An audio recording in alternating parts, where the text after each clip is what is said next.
Amen. So purihin po natin ang ating Panginoon.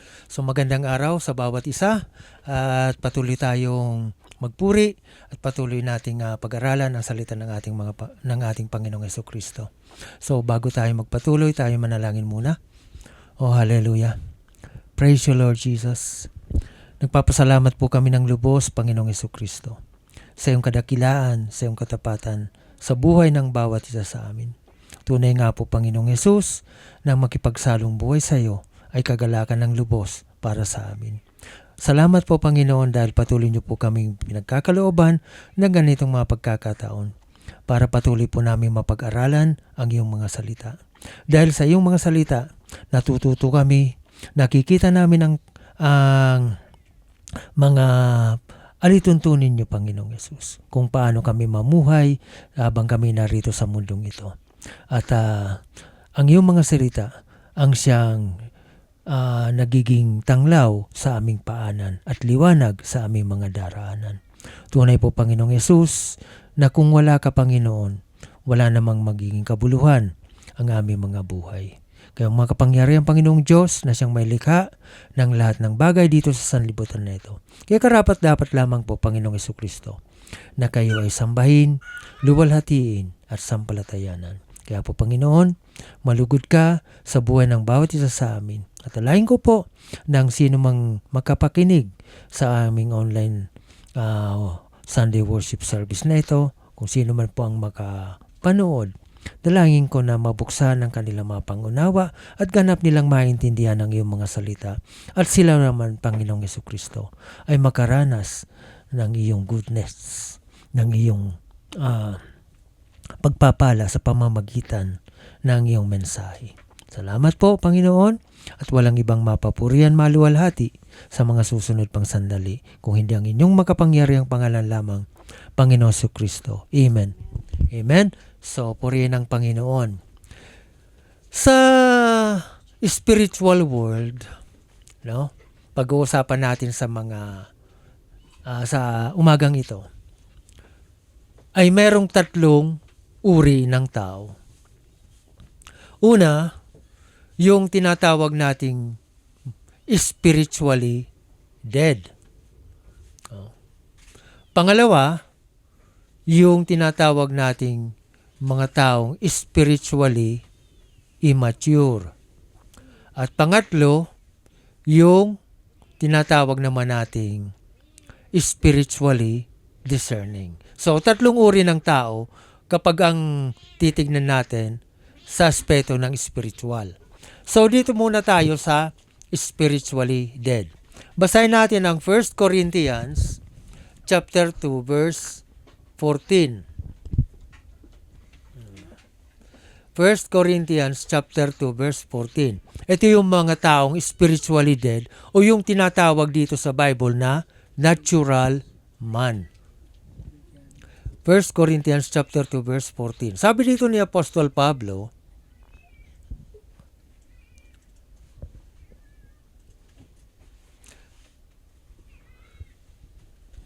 basahin ko dito sa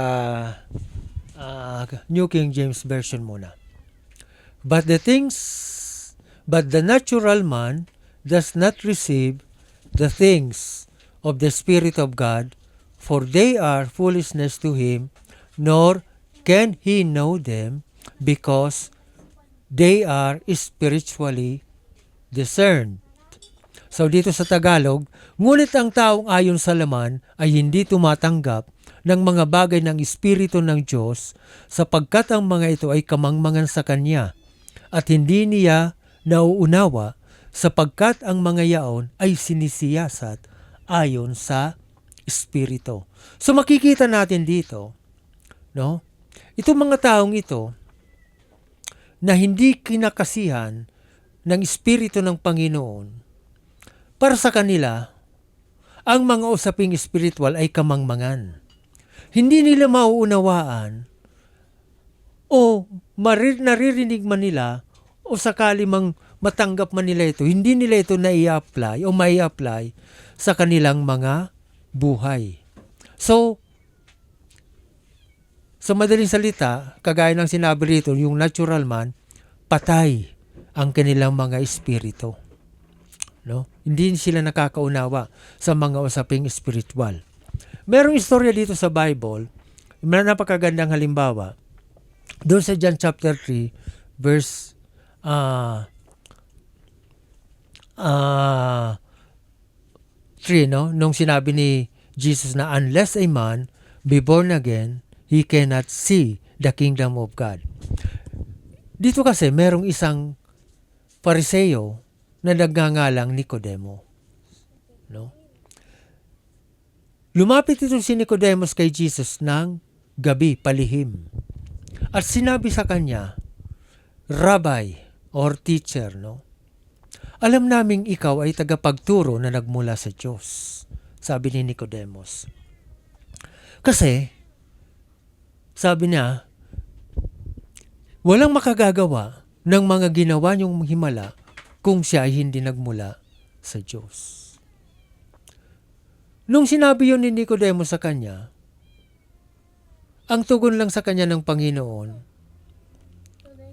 hanggat hindi na ipapanganak na mag-uli ang isang tao, hindi niya makikita ang paghahari ng Diyos.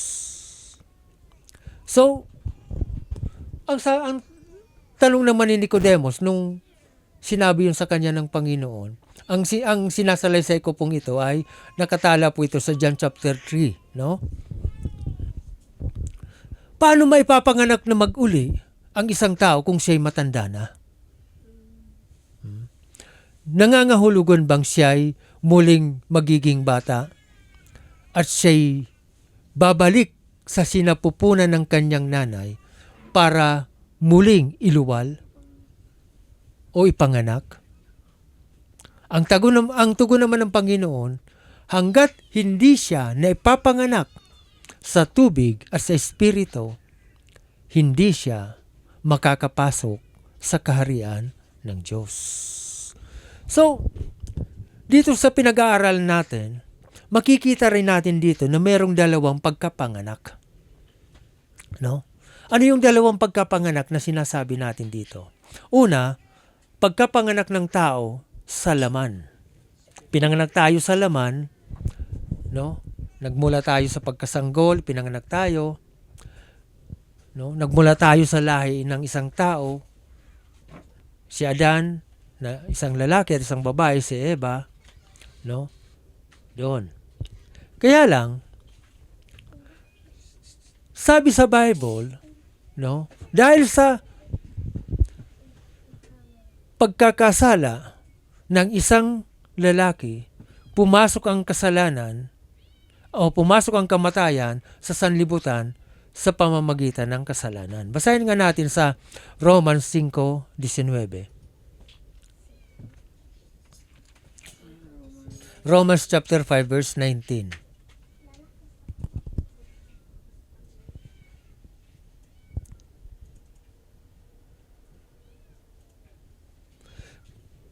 Sapagkat kung paanong sa pamamagitan ng pagsuway ng isang tao lang ang tinukoy dito. Sino yung taong tinukoy dito? Si Adan.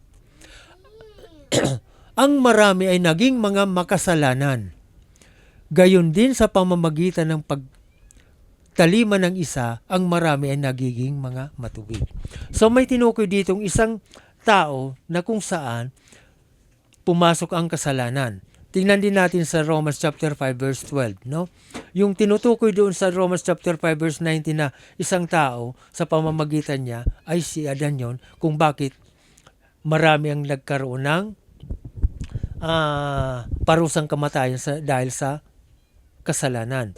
Pero may tinukoy din doon na naging second Adam, na ang ating Panginoong Hesus naman, na kung sa pamamagitan niya, marami naman ang naging matuwid.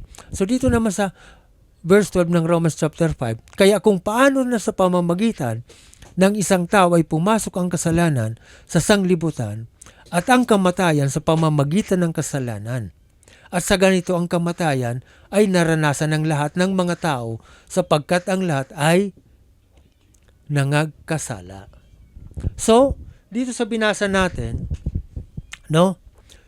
Dahil sa ginawang kasalanan ni Adan, pumasok ang kamatayan. at yun ay naipasa sa lahat ng magiging saling lahi. Kasama po tayo roon. So ngayon, hanggat ang isang tao hindi nagkakaroon ng ikalawang pagkapanganak. Ano yung ikalawang pagkapanganak? Ito yung sinasabi ni Jesus Christ o ng ating Panginoong Yesus kay Nicodemos. Hanggat hindi na ipapanganak na mag-uli ang isang tao sa pamamagitan ng tubig at ng Espiritu, ang tao hindi makakapasok sa kaharian ng Diyos. No? So, yung natural man, hindi niya mauunawaan ang usaping spiritual hanggat hindi siya nagiging born again. Oo. O maipapanganak na mag-uli. Kaya nga kung titingnan natin, balikan nga natin yung John chapter 3, nasa verse 6 na tayo. Basahin natin. Tuloy ko. Hanggang sa verse 11. John chapter 3, verse 6. Tuloy ko yung basa. Kasi yung kinakwento ko tungkol kay Nicodemos, ito na. Ang ipinganak ng laman ay laman. Ito yung unang pagkapanganak, no? Sa verse 6. At ang ipinanganak ng Espiritu ay Espiritu nga. So, ulitin ko na naman. Hindi mauunawaan ng natural man ang spiritual things kasi ang nauunawaan niya lang ay yung mga patungkol sa usaping pangsanglibutan. No? So, tuloy. Verse 7. Huwag kang magtaka sa aking sinabi sa iyo. Kinakailangan ngang kayo'y ipanganak na mag-uli. Na muli. Sabi ng Panginoon kay Nicodemos, you must be born again. Tuloy sa verse 8. Umiihip ang hangin kung saan niya ibig at naririnig mo ang kanyang ugong. Ngunit hindi mo nalalaman kung saan nanggagaling at kung saan naparoroon, gayon ang bawat ipanganak ng Espiritu. So, pinapaliwanag na ng Panginoon kay Nicodemos, pero sa mga pamamagitan pa rin ng matataling hagang pangungusap. Kaya ang sabi ni Nicodemos sa verse 9, sumagot si Nicodemos sa kanya'y sinabi, paanong pangyayari ng mga bagay na ito? Paanong mangyayari ang mga bagay na ito? Ito sa verse 10 ng tugon ng Panginoon. Sumagot si Jesus sa kanya, sinabi, ikaw ang guro sa Israel at hindi mo nauunawa ng mga bagay na ito. Pansinin niyo po, ang natural man, kahit gaano siya katalino sa tingin ng mundong ito, pero sa harap ng Panginoon, siya ay mangmang. Sabi ni Jesus dito kay Nicodemos, guro ka pa naman ng Israel, teacher of the law si Nicodemos. Pero sa kabila ng pagiging teacher of the law niya, hindi niya kayang unawain yung mga spiritual things na sinasabi ng ating Panginoong Jesus. Ganun ang natural man, spiritually dead. So, paano siya magkakaroon ng pagkaunawa sa mga spiritual things? Kinakailangan niyang magkaroon ng pangalawang pagkapanganak. Amen? Yun yung pagiging born again. Ano naman yung pangalawang uri ng tao sa spiritual world? Ito yung tinatawag nating mga spiritually immature or carnal. Walang pagkakaiba to sa natural man. Basahin nga natin dito sa 1 Corinthians chapter 3 verse 1 and verse 2. 1 Corinthians chapter 3 verse 1 saka verse 2. Ito naman, sabi ni Apostol Pablo rito, at ako mga kapatid, address niya dun sa mga Corinthian believers, ay hindi nakapagsalita sa inyo na tulad sa mga nasa espiritu, kundi tulad sa mga nasa laman, tulad sa mga sanggol kay Kristo. So itong tinuturing niya dito, mga believers na ito pero sabi ni Pablo, hindi ko pa sa inyo turo ng lubos yung mga spiritual things kasi katulad pa rin kayo ng mga nasa laman, yung mga worldly, no, people. Verse 2. Kinandili ko kayo ng gatas. Kumbaga, ang pinid sa kanila ni Paul, milk, no? Mga mabababaw na aral kasi hindi nila kayang maunawaan yung mga mga malalalim ng aral ng Panginoon. At hindi ng lamang kati or ng meat sapagkat kayo wala pang kaya noon. Wala. Na ngayon pa man ay wala kayong kaya. So, ilang beses nang nangangaral sa kanila si Apostol Pablo, pero hindi sila nagmamature. Bakit? Anong dahilan? Tingnan nga natin sa verse 3. Sapagkat kayo'y mga salaman, sapagkat samantalang sa inyo'y mga panibugho at mga pagtatalo, hindi baga kayo'y mga salaman at kayo'y nagsisilakad ayon sa kaugalian ng mga tao? Kasi ang issue dito sa Corinthian Church, hindi lamang basta nagkakaroon ng mga immoralidad sa loob ng iglesia, bagkus nagkakaroon pa sila ng mga pagkakahati-hati. So, ito kasi mga Corinthians believers na ito, ang ini-exalt nila yung mga leaders. Nagkakaroon sila ng kampi-kampi na hindi yan nakikita natin na hindi lang yan nangyari dun sa mga first century Christians. Maging sa kasalukuyan, marami tayong nakikitang mga ganyang churches na kung saan nagkakaroon sila ng mga kampi-kampi. Ini-exalt nila yung kanilang mga nagiging tagapag-aral o tagapagturo. Tingnan nga natin, tuloy natin sa verse 4. Sabi rito ni Apostol Pablo, sapagkat kung sinasabi ng isa, ako'y kay Pablo. So may mga nagsasabi doon na, ay ako para kay Paul. Meron namang iba nagsasabi, ako naman kay Apollos. Hindi ba kayo yung mga tao? Sabi ni Apostol Pablo. Tuloy, verse 5. Ano nga si Apollos? At ano si Pablo? Mga ministro sa pamamagitan nila ay nagsisampalataya kayo at sa bawat isa ayon sa ipinagkaloob ng Panginoon sa Kanya. So meron silang ini-exalt mga leaders ng church. No? Sabi ni Apostol Pablo, itong mga sinasabi niyong kinakampihan niyo, sila'y mga instrumento lang ng Panginoon. Kinasangkapan lang sila ng Panginoong Hesukristo para kayo ay makakilala sa Kanya. Si Paul, si Apollos, si Peter na sinasabi ng mga Corinthians believers na ito na mga leaders nila, sabi ni Apostol Pablo, mga kasangkapan lang kami. No? Pero ang dapat ninyong i-exalt, hindi tao, kung hindi ang Panginoong Hesukristo. Yun ang naging problema noon. Kaya walang pinagkaiba itong mga Christian or spiritually immature na ito doon sa mga natural man na kung saan hindi nakakaunawa ng mga aral ng Panginoong Hesukristo.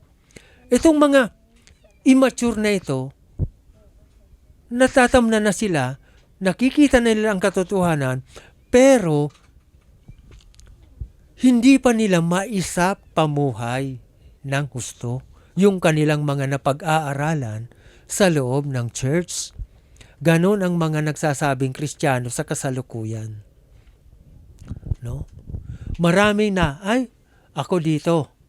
Kagaya halimbawa, merong isang tagapagturo, halimbawa, nawala na sa church kasi maling aral ang kanyang pinapalaganap sa loob ng church.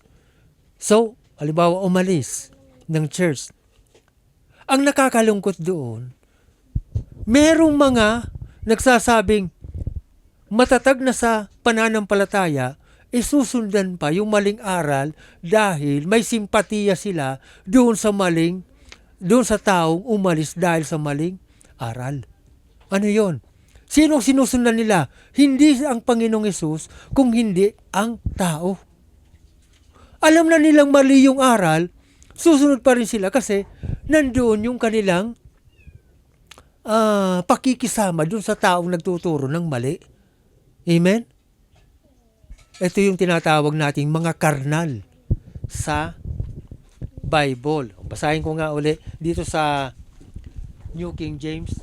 And I, brethren, could not speak to you as to spiritual people, but as to carnal, as to babes in Christ.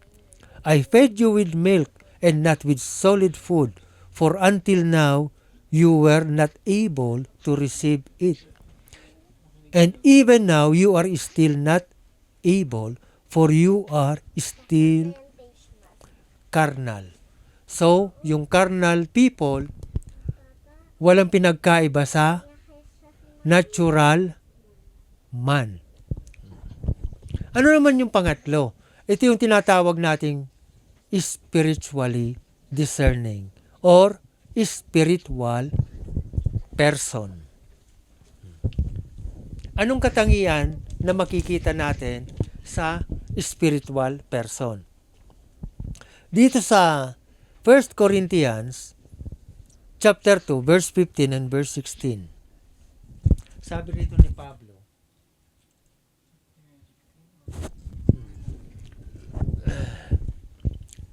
but he who is spiritual judges all things, yet he himself is rightly judged by no one.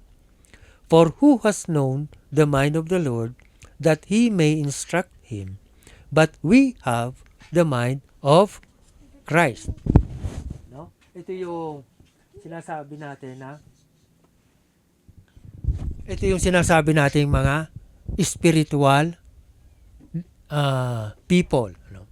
Ngunit ang sa espiritu ay nagsisiyasat sa lahat ng mga bagay at siya ay hindi sinisiyasat ng sinuman.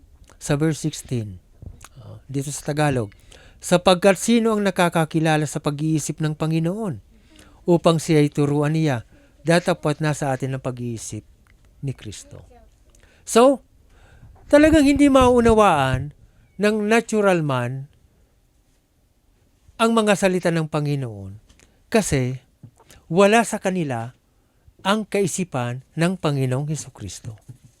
O doon naman sa mga carnal people na nagsasabing mga believers na, mga Kristiyano, hindi sila makapamuhay ng lubos ayon sa panuntunan o ayon sa aral ng ating Panginoong Hesus.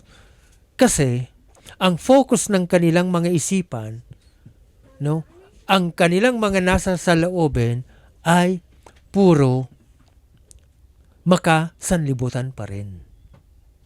Dito sa pangatlong uri ng tao sa spiritual world na pinag-aaralan natin, nakapaloob sa kanila yung kaisipan ng ating Panginoong Hesukristo. No? Sila yung mga madaling makatanggap ng aral ng ating Panginoon at talagang naisa sa pamuhay nila ang tinuturo o anumang napag-aaralan nila sa ating Panginoong Hesus. Kasi hindi nangangahulugan na natuto na tayo sa aral ng Panginoon, may tuturing na tayong spiritually discerning. Hindi pa rin eh. Hanggat hindi tayo lubos na nakapapamuhay ng ayon sa kalooban o alituntunin ng ating Panginoong Hesukristo. Dito lamang natin makikita, no, ang talagang nasa Panginoong Hesukristo na. Ito yung mga spiritual people na ating sinasabi. Kasi sabi ni Pablo dito, we have the mind of Christ. Kung nasa atin ang kaisipan ng Panginoong Hesus, hindi tayo matutulad doon sa mga carnal people na tinukoy ni Pablo sa 1 Corinthians chapter 3 na nagkakaroon ng division sa loob ng church, ng pagkabahagi. Pwede siguro, no? Kaya nga, pwede magkaroon ng hindi pagsang-ayon ng isa sa kapwa kung yung kapwa niya may aral na na hindi tama. Pwedeng ganon. Halimbawa ako, may kapatiran na nagtuturo ng iba na, hindi na tama, hindi na ayon sa Bible, sa aral ng Panginoon. Hindi ako sasangayon. So, pwede magkaroon ng division. No? Hindi sasangayon. Pero ang tinutukoy ni Pablo, walang maling aral doon. Kasi siya yung tagapangaral. Si Apollos, tamang aral. Si Cephas o si Peter, tama rin yung dalang aral. Aral ng Panginoon. So, aral yun ng katotohanan. Pero sa kabila ng daladala nilang mga aral ng katotohanan, itong mga taong ito, mga Corinthian believers na ito, ang pinupuri doon sa natatanggap nilang mga aral ng katotohanan, hindi ang Panginoong Hesus na siyang may gospel o good news. Bagkus yung nagdadala ng mga aral ng katotohanan. So iba yun. No? Kaya matuturo silang karnal. Wala sa kanilang kaisipan ng Panginoon. Kasi kung meron ng isang tao ng kaisipan ng Panginoong Hesukristo, mapagpakumbaba siya. Hindi siya mayabang. No? Kasi sabi dun sa Philippians chapter 2, basahin nga natin verse 5. Anong sabi ni Apostol Pablo doon sa Pilipos? Nasabi niya doon sa mga taga Pilipay naman, no?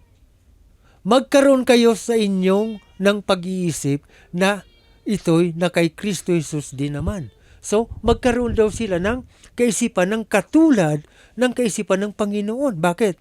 Ang Panginoong Hesus, sabi dito sa Philippians chapter 2, kung itutuloy natin ang basa, ang Panginoong Hesus, Diyos, sa kabila ng kanyang pagiging Diyos, hindi niya iraling kapantay ang Diyos, bagkus siya'y naging masunurin, sa Ama nagkatawang tao, at sa kanyang pagkakatawang tao, inihain niya ang kanyang katawan para masunod lang ang kalooban ng Ama, no? Sa pamamagitan ng pag-aalay ng kanyang sarili sa krus. Naroon yung kaisipan na sinasabi ni Pablo na kaisipan ng Panginoong Hesus. Bagamat siya ay Diyos, no? Siya ay nagpakababa. Kumuha ng isang anyong alipin at naging masunurin hanggang kamatayan. So ganun din dapat ang ating magiging pamumuhay. Magkaroon ng kaisipan ng katulad ni Kristo. Yun yung mga spiritual people na tinutukoy ni Pablo. May mga kaisipan ng katulad ng kay Kristo. Ito, no? Paano naman magkakaroon ng ano ang pamamaraan para tayo ay maging spiritual person, no? Hindi tayo matulad doon sa una at sa pangalawa na natural man at carnal people, no? Ito. Ang Panginoong Hesus, meron siyang walang hanggang layunin para sa tao. No? O ang tatlong persona, Ama, Anak, at Espiritu, meron silang walang hanggang kasunduan at walang hanggang layunin. Pero ang walang hanggang layunin na ito ay ang nagsakatuparan nito ay ang Panginoong Hesukristo. No? Nakasulat yun sa Ephesians chapter 3 verse 11. So ito ngayon. Para maging ganap na spiritually discerning ang isang tao or spiritual person, kinakailangan makaganap siya o masunod niya yung walang hanggang layunin na ng Panginoon para sa kanya. Merong tatlong bagay na dapat magawa ang tao para maging spiritual person siya. Una, doon sa tinatawag nating pagsisisi or yung repentance, no? Napakahalaga ng repentance. Kaya nga yung spiritually dead or natural man hindi kailanman magkakaroon ng pangalawang pagkapanganak or yung tinatawag nating pagiging born again unless na hindi niya pagsisisihan ang kanyang mga kasalanan at tanggapin ang Panginoong Yesus. Amen? Magbigay ako ng talata dito sa repentance doon sa Book of Luke chapter 13, 1-5. Basahin po natin.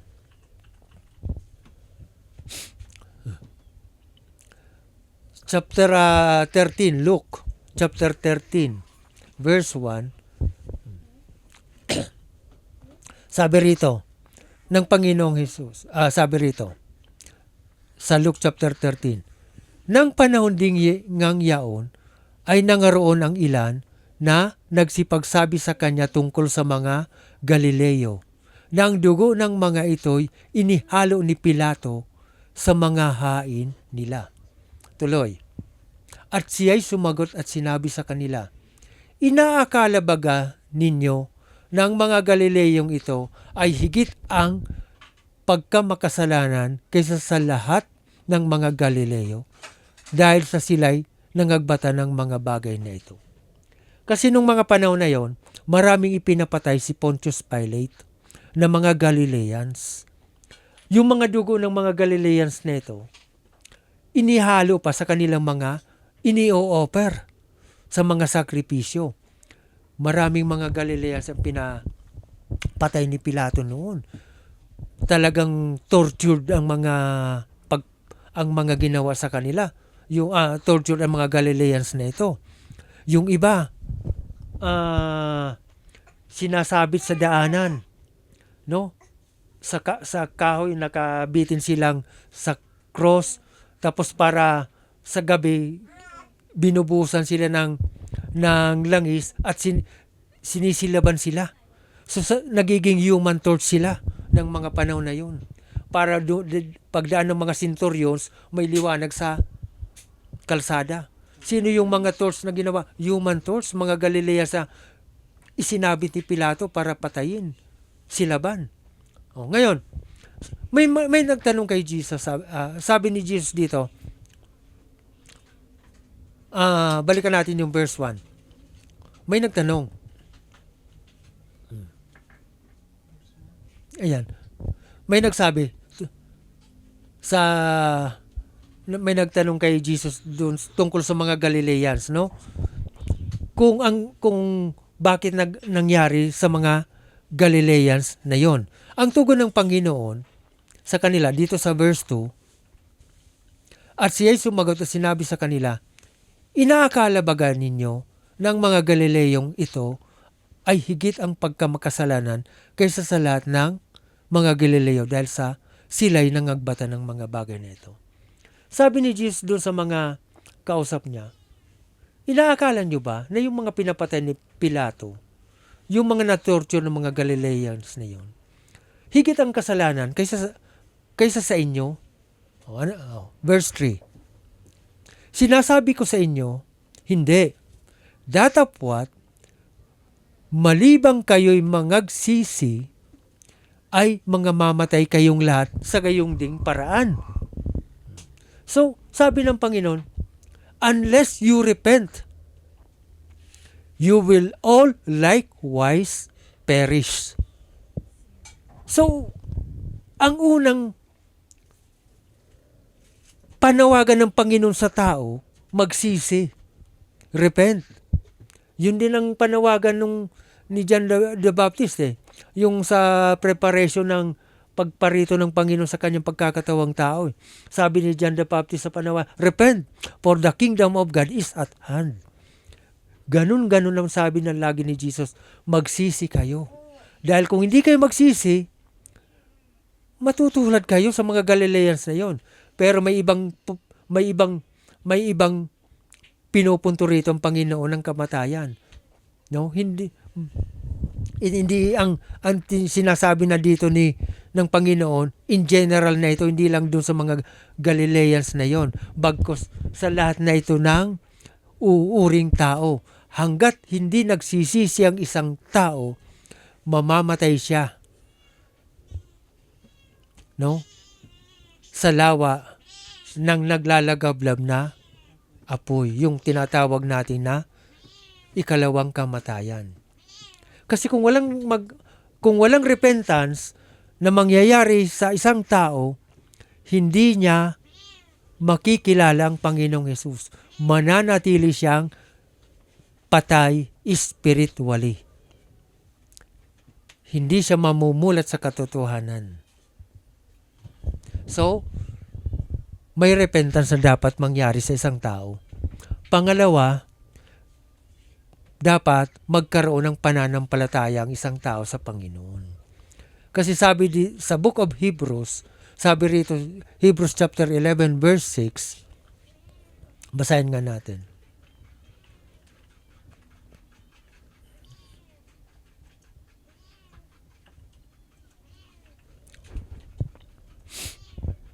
Sabi rito,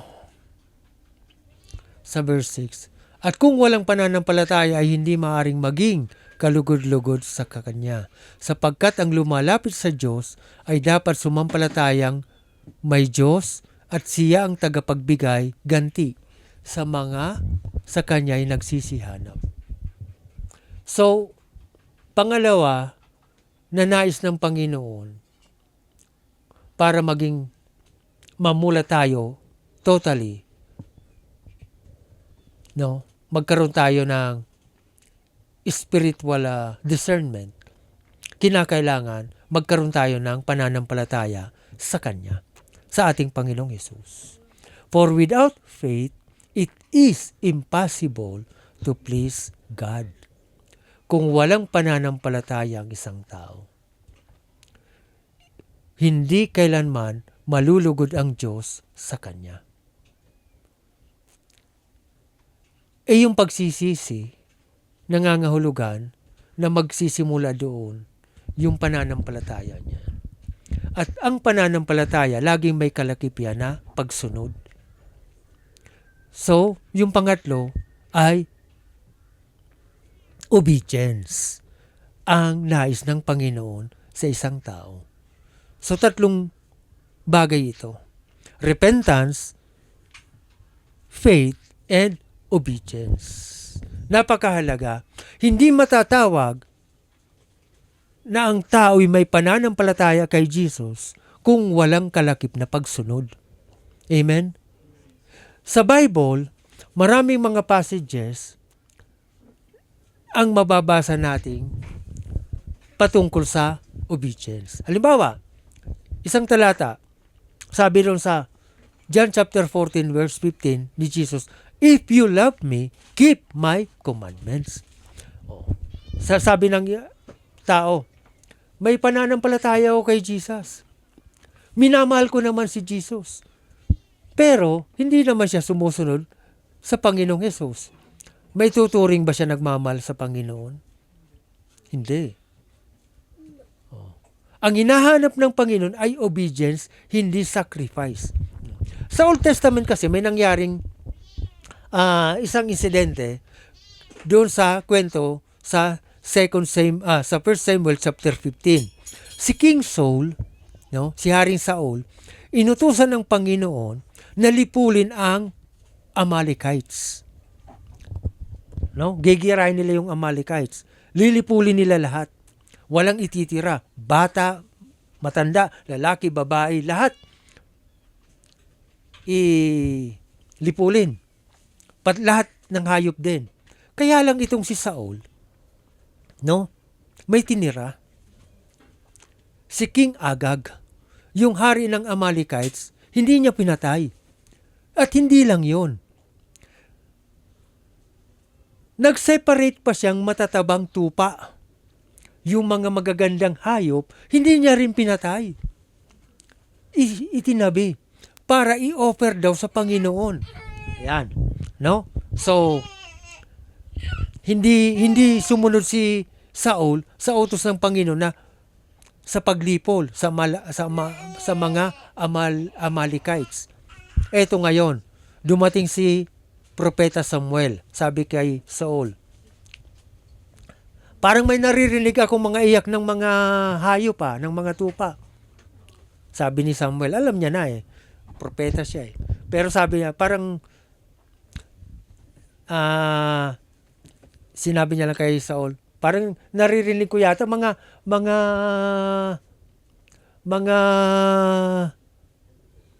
iyak yata yun ng mga iyak yata yun ng mga hayop Yun yung, kumbaga, rhetorical question yun no? Sabi ni Saul, oo, kasi tinira ko yung mga magaganda at matatabang hayop para ialay sa Panginoon. Magkakaroon daw sila ng offering, no? Ito ngayon ang sabi ni Samuel sa kanya, alam mo Saul, nagalit sa iyo ang Panginoon. Anong ginawa mo? Ang utos sa iyo ay paglipol. Wala kang ititira. Pero hindi mo sinunod ang kanyang utos. Sabi na doon, ang gusto ng Panginoon ay obedience, pagsunod. Hindi sakripisyo. Sabi ng Panginoon, for I desire obedience rather than sacrifice. So napakahalaga ng obedience. Anong nakikita natin dito? Bago pala tayo mag-alay sa Panginoon, dapat sumunod muna tayo sa kanyang mga gusto. Amen? Bago tayo magsakripisyo, magbigay sa kanya, bago tayo mag-praise and worship, bago tayo mag-offering, mag-tithes and offerings, bago tayo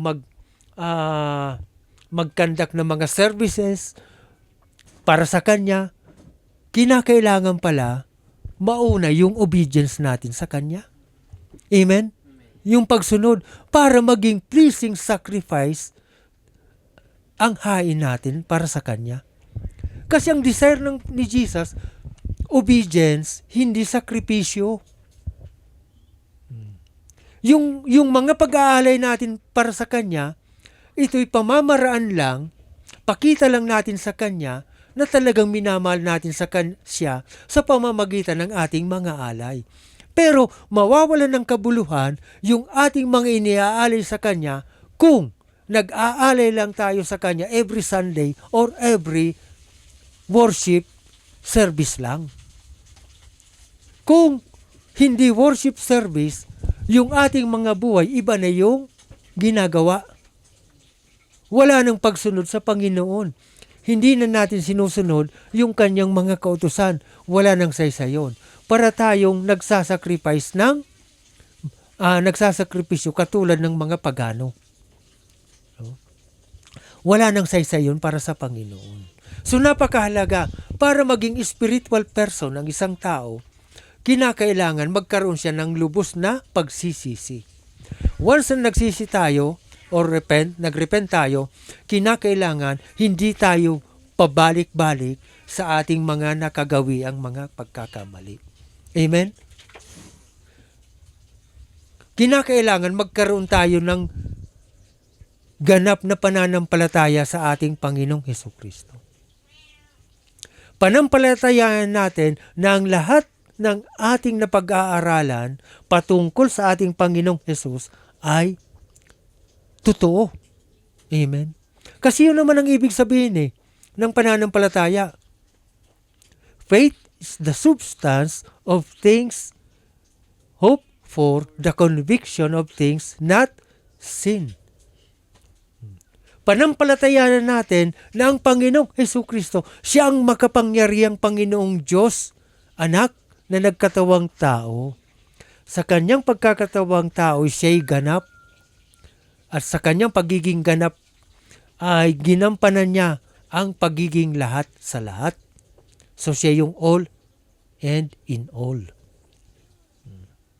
At maging masunurin tayo sa ating Panginoon. Para masabing, kaya ng sinabi ni Paul na, For we have the mind of Christ. Paano masasabing meron tayong mind of Christ kung ang ginagawa ng ating katawan ay hindi ayon kay Jesus? Amen? Sasabihin natin si Jesus ang ulo, tapos yung katawan natin, iba yung pinupuntahan, yung landas ni Satanas. Ano yun? Pag-alipusta yun sa Panginoon. Once na sinabi nating spiritual person o talagang we have the mind of Christ, makita na ang sinusunod ng ating katawan ay yung ulo, si Kristo. Amen? Malinaw dapat yan. So, nasaan tayo? Pag magbulay-bulay tayo, nasaan tayo sa tatlong uri ng tao sa spiritual world? Nandun ba tayo sa spiritually dead or natural man? O kaya nandun ba tayo sa pangalawa? Spiritually immature or yung carnal man or carnal people? O nasa pangatlo tayo na spiritually discerning or spiritual person? Nasaan tayo ron? Pagbulay-bulay tayo. Once na meron tayong mga nagagawa na para lumilis, dapat i-check na kaagad natin. Lord, sa iyo ako. Lord Jesus, para sa iyo ako. So, yun ang totoong may pananampalataya sa Panginoong Jesus. Amen? So, wag nating kaliligtaan. No? Wag nating kalilimutan. No? Na ang Panginoong Jesus naparito para hanapin at iligtas ang mga makasalanan. Lahat makasalanan, kasama tayo sa nagkasala. Huwag nating iwalang bahala yun. Huwag nating sayangin yung pagkakataon na offer ng Panginoon. For the Son of Man has come to seek and to save that which was lost.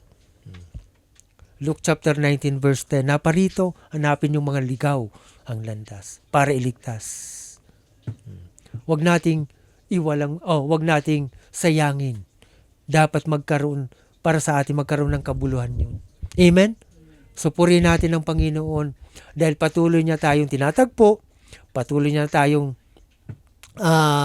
tinuturuan sa pamamagitan ng mga ganitong usapin. Mga spiritual things. Sana maintindihan natin. Yung mga hindi nakakaunawa, consider silang natural man, spiritually dead. Paano nga ba sila makakaunawa? Ulitin ko, unless a man be born again, he cannot see the kingdom of God. Yung mga nagsasabi namang mga Kristiyano na, mga believers, pero hindi naman nakikita ang pagka-Kristiyano sa kanilang mga pamumuhay. Carnal sila. Wala silang pinagkaiba sa natural people. Sasabihin, all for Jesus ako. Pero yung lifestyle naman nasa worldly pamumuhay pa rin. Paano yun? Di ba? So, dapat kapag sinabi natin, ako, Kristiyano ako, or all for Jesus ako, nasa kalipunan ako ng The Trinitarian, all for Jesus, Ecclesia of the Lord God, makita naman si Jesus sa ating buhay. Amen? Dapat makita na we have the mind of Christ. Amen? Amen. So, amen?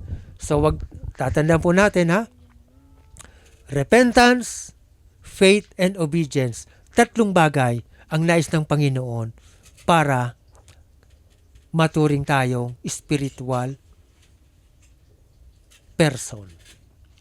At tayo patuloy nating mahalin ng Panginoon at manatili tayo